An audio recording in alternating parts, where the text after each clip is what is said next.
You will not find this on the Universal website, but this is from like the... We got this little guy right here. He's got all these candles waiting for a Coca-Cola. He's trimming his toenails. Back to the Future fans' dreams are about to happen. Okay guys, we're back at Universal Studios Florida. It is opening day of the Cursed Coconut Club. We have info about Back to the Future coming back to Universal Studios. Everything has been released about FanFest. There's also new Easter eggs hidden within the tribute store. So on that note, let's head in. All right, now the old on-location lettering has now been ripped off. They're not refurbing this. They're changing this into something new. Now the next time we're walking down here, there's gonna be giant parade floats coming down the street. All right, the lights have been turned on. You can see the glowing eyes of the little creature biting the billboard. Every video I kind of want to go over a different cryptid and show you guys the backstory behind them. So we're headed into the museum right now. So the first cryptid that I really want to go over is going to be this little guy right here, the Grunch. That's what they're called. They're called a Grunch. So the first thing on the scavenger hunt, right, there's gonna be the Grunch Road Monster. So there's 6 hidden ones throughout the museum and bayou, 7 if you count the paper mache display. How many are we gonna find? We're not leaving until we find all 6. If you follow these little brown tracks, that's gonna be the Grunch footprints. All right, so here's the paper mache one. It's a scale model of the infamous troublemaker seen creating messes just about everywhere. I did the research, actually found out the real backstory behind these little guys. Quite disturbing. Let's start with the first kind of overview of them first. So the Grunch Road Monster, often just shortened to Grunch. The Grunch Road Monster is a chupacabra from New Orleans, Louisiana. They've been seen since the founding of the city, but recently they were pushed into northern Louisiana by Hurricane Katrina. The appearance and description about them: the Grunch Road Monster is a 3 to 4 foot tall, bipedal, goat-like creature. Grunches are typically black or gray, but there are reports of white albino grunches. Also, most artistic depictions are of green creatures, so that color can't be discounted either. The Grunch Road Monster has horns, spines, and quills. Often it's black with glowing eyes. And then this is the backstory. So this is the story about Marie Laveau and the Devil Baby. A completely different origin story for the Grunch traces the creatures back to Marie Laveau and the Devil Baby. It is said Voodoo Queen herself accidentally created the Grunch after castrating the Devil Baby in order to stop him from reproducing. His testicles then turned into male and female Grunches, and they then attacked and almost killed her. Marie Laveau fainted, and when she awoke, the Devil Baby and the Grunches disappeared. Next time you look at these things, just imagine those running around the tribute store. This is gonna be the new King Gator popcorn bucket for this year. It's pretty much the exact same one from last year. There's a slight bit of glitter added to the paint, so there's kind of glitter on his crown and then also in his skin. And then they kind of added a little belly tat to him, and then on the back a little tramp stamp that says 30 years of Marty Gras. Same one as last year. The beads light up. I like King Gator, but he honestly just kind of feels like an industry plant. First fill would be free, but it's be $29.99. Oh wait, the lighting's too bad on it. You look like Bigfoot right now. Let's go get good lighting here. It is time for the word of the day. Do you like a compound? I don't know if it's a compound. Hyphenated Bananas Foster. It's my favorite dessert from Marty Gras. All right, so when you come into the swamp tour, you come right over here. There's gonna be the next one. So this is gonna be number 2. He's right there just chilling, waiting for a Coca-Cola. And then up here in the Mossman area, there's the next little Grunch.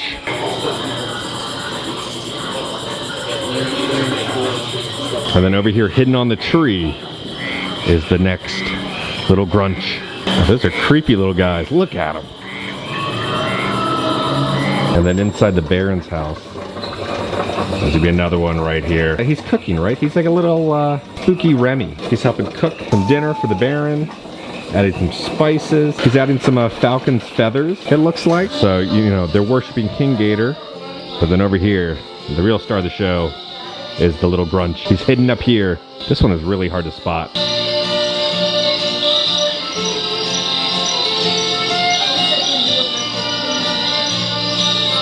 Joke of the day, what do you got? Looking for where the sun went when it dawned on me. $65. We have a new Baron bag. It's kind of got like one of those fuzzy Velt tracksuits designs, and then on the back will say Mardi Gras 2025.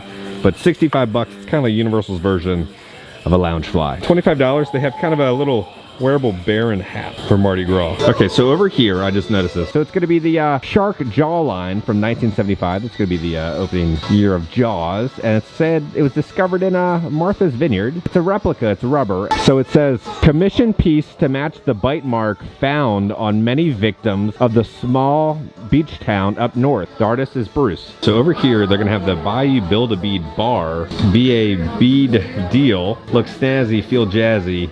Pick your beads, add some charm. So over here, right, so you can purchase these beads. These are each gonna be $6 a pop. So last video, we kind of went over the different types of beads that you can pick up, but now they have accessories to the beads. These are bead charms. I've never heard of such a thing. These are $8 a pop, which is more than the actual bead. You're gonna have one of King Gator right there. Then you're gonna have one of the cartoon version of King Gator, again, $8 a pop. Then we have a Marty Gras Little Boo. Then we're gonna have one of the Baron, that's on a lot of the merchandise. Then they have one of the medallion, right, to celebrate the 30th anniversary. And then one for the pass holder. So $8 a pop, and you can add extra charms, and you can look like this guy. But you know what? This guy's really selling it. The cowboy hat, he looks pretty snazzy. They have a little description about this. So it's gonna be the Gray Man. Found in New Mexico, replica full body, authentic representation of life from another planet. Known to be more advanced than humans without the need for clothes. So if you would like this necklace, this one right here that the alien is wearing, you're at $56. $56 to look like this alien. So that is a wrap on all the little grunches. I've now seen them all. Over here, Lou has returned. Now, he used to be right over there, outside Louis, but they removed it because of the parade, so they've now returned him over here. We owe Lou a lot for Universal Studios.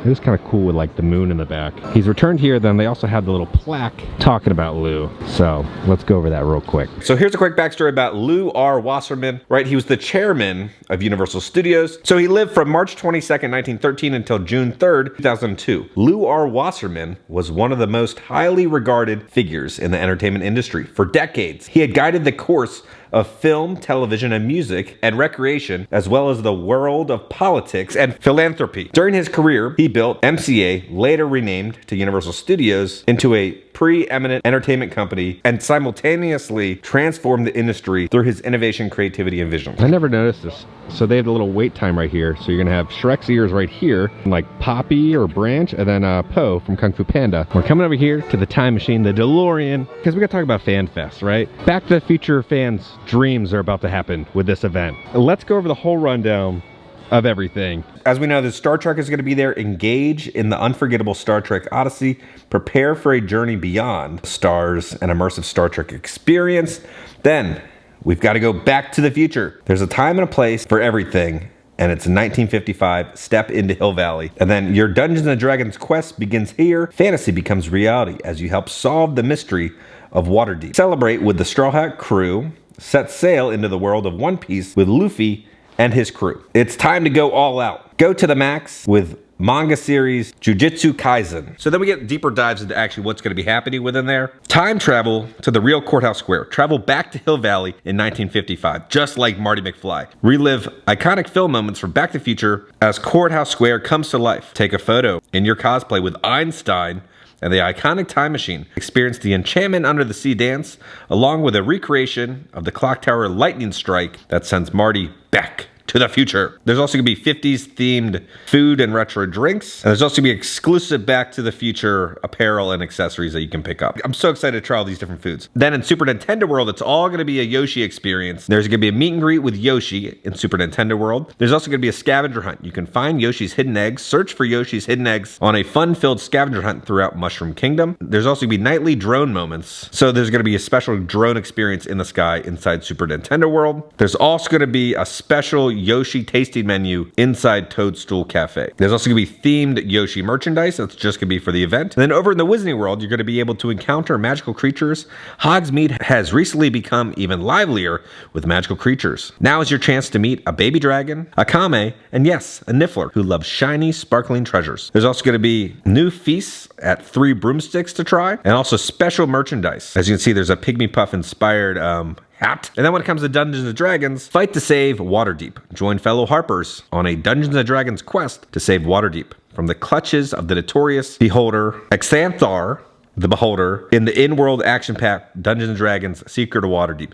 So these could be kind of longer interactive experiences. If you've ever been to Comic-Con, kind of those like pop-up experiences outside, that's what this is going to be kind of like. Now, there's also going to be special food and drinks that you can try. And there's also going to be Dungeons & Dragons exclusive merchandise and collectibles. Back to Star Trek. So they say this: a new Star Trek adventure begins as Star Trek Red Alert embark on an out-of-this-world adventure aboard the legendary starship USS Enterprise D as a mysterious entity wreaks havoc through the ship's systems. Star Trek Red Alert is a daring walkthrough experience featuring much familiar locations from the legendary franchise, including the iconic bridge, a screen-used set piece from Paramount Plus original series Star Trek Picard. There's also going to be themed food and drinks. There's a little Tribble drink I cannot wait to try. There's also going to be exclusive Starfleet apparel. Get ready to set sail into the world of One Piece and meet Luffy and the Straw Hat crew. Then I believe in DreamWorks Theater, they're going to have Jujutsu Kaisen. It's going to be like a show inside the DreamWorks Theater. So here's a rundown of the tickets. So just for a general admission price, starts at $74. And then if you'd like to add express to your single day ticket, you're looking at $173. There's going to be an express line so you can experience these attractions quicker. Then there's also going to be the FanFest Express Unlimited, right? So on the other one, you just go through this stuff once. This is unlimited, so you go through these lines as much as possible. Then there's also going to be the Universal FanFest nights after 2 p.m. day/night ticket. And then they also have the day/night ticket with express for $228. Then if you'd like to do a VIP tour of FanFest, you can do that. That's $373. Or if you would just like to add the early access to the event where you'll get in at 5:30, that's at $20. And then if you're a super fan, right, you can go multiple nights. They have a 2-night general admission starting at $109. And then they have pretty much a season pass for $249. So I think if you're local, that's the best option. Go with the $249. So excited. I think I'm probably going to go 3 days because there's just that much to cover. The way it was described to me is like when you're on Hill Valley, it's almost kind of like the Star Cruiser where you can like follow one character through an entire kind of story arc. I kind of want to follow each one of the characters to see their story arc. So we just left Universal Studios. It's time to go to the Cursed Coconut Club. It's annual pass holder and team member previews, but it kind of looks like snows on top of the lettering. We've made it to the Cursed Coconut Club.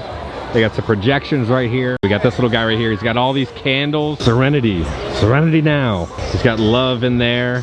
They got a smoke and fog effect coming out. They have some still performers out here throwing out some beads. Don't forget to dance your way in now.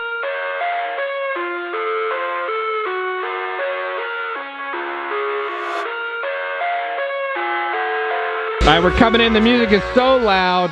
They have a little photo op right here. The Cursed Coconut Club. There's so much copyright music playing. So there's 3 different bar menus. This bar has a different menu. This bar has a different menu. And then the upstairs bar has a different menu.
like you're in a thriller, heart goes pum pum pum. Ghostly figures, they can get so bitter. Show you want to enter, you can turn back now. You don't know where I've been, what's going on inside, where the monster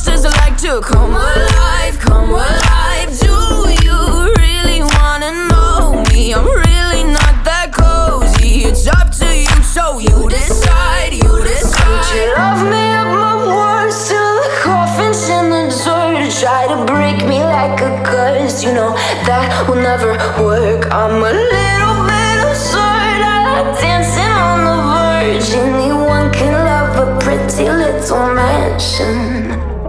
Do you have time for another fortune? Absolutely. Okay, I'm ready. Have you knocked 3 times, please? Select 1 card, my love. Okay, 1 card. Let's go with this one right here. Okay, all right. Okay. Do I flip it or do you flip it? You can flip it. Okay.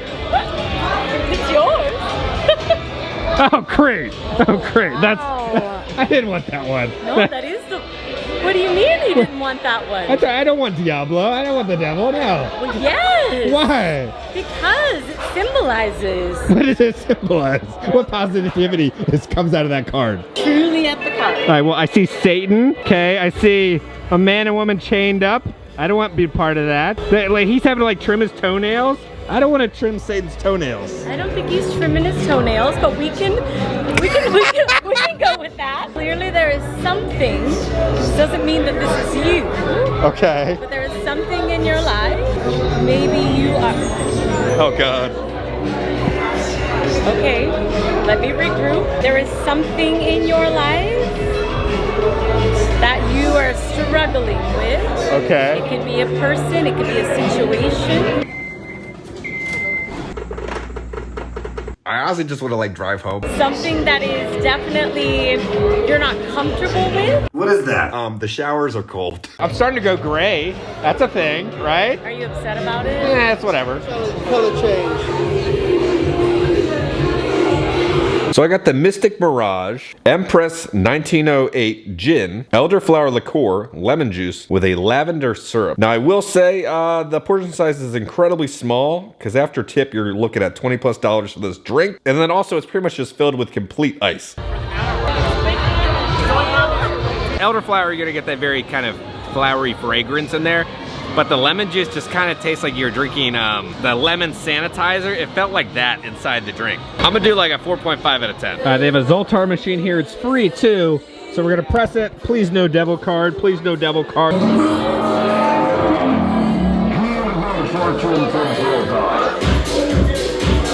Are the sirens here? Something's happening on the stage. Oh, they are. They're here.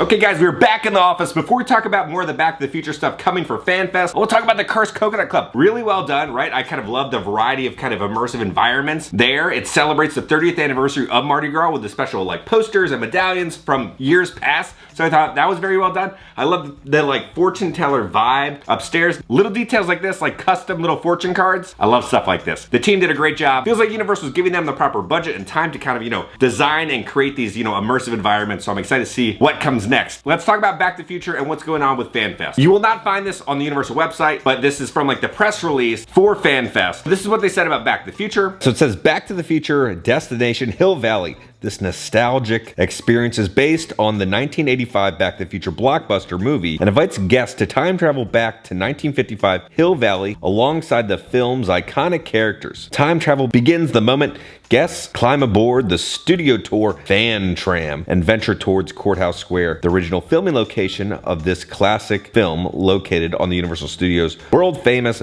backlot. Brimming with authenticity, Back to the Future Destination Hill Valley will pay homage to this groundbreaking film by inserting guests into many familiar scenes with iconic props from Hill Valley, with the original Lion Estate monuments to the time machine on display. Guests will have the sensation of going back in time as they partake in the energetic recreation of the Enchantment Under the Sea dance and Hill Valley festival, plus experience a stunning recreation of the Clock Tower lightning strike, sending Marty back to the future multiple times each night. And then the other most hyped IP, right, is gonna be Super Nintendo World. So this is what they also had to say about that. All right, and then for Super Nintendo World, it says, "Let's go Yoshi." This exciting addition to Super Nintendo World will mark the debut of the beloved fan favorite Yoshi as a brand new meet and greet character within the land during Universal FanFest nights. As part of Yoshi's Welcome to the Land, guests will have a chance to interact with Yoshi as they engage in a scavenger hunt to locate all 5 colorful Yoshi eggs. After completing this original quest, guests will reap the benefit of the very special reward with a unique opportunity to meet a different colored Yoshi. Plus, guests will be treated to a celebratory drone moment that will illuminate the night sky throughout the evening. And then I think one of like the sleeper hits is honestly gonna be Dungeons & Dragons. So like the Jim Henson company is building a lot of the puppets for that kind of walkthrough experience. Like Comcast and Universal are putting a big budget towards this thing, right? They want this to be successful so that, you know, potentially maybe it could come to Universal Studios Orlando if it is successful. I have high hopes for this thing. I hope they can pull it off. It is kind of like the HHN teams who work at Universal Studios Hollywood kind of helping create what FanFest is. I don't think people understand how crazy the Back to the Future thing is gonna be. On that note, if you enjoy this video, make sure to hit that like button. If you have not already, hit the subscribe button and join the family. We love the family! Because I'm gonna keep you up to date on all things Universal Studios and theme parks around the country. I love you all. I'll see y'all very soon. I don't want to trim Satan's toenails. Hey, no, no, hey, no. They don't sell Hooterade here? What the heck?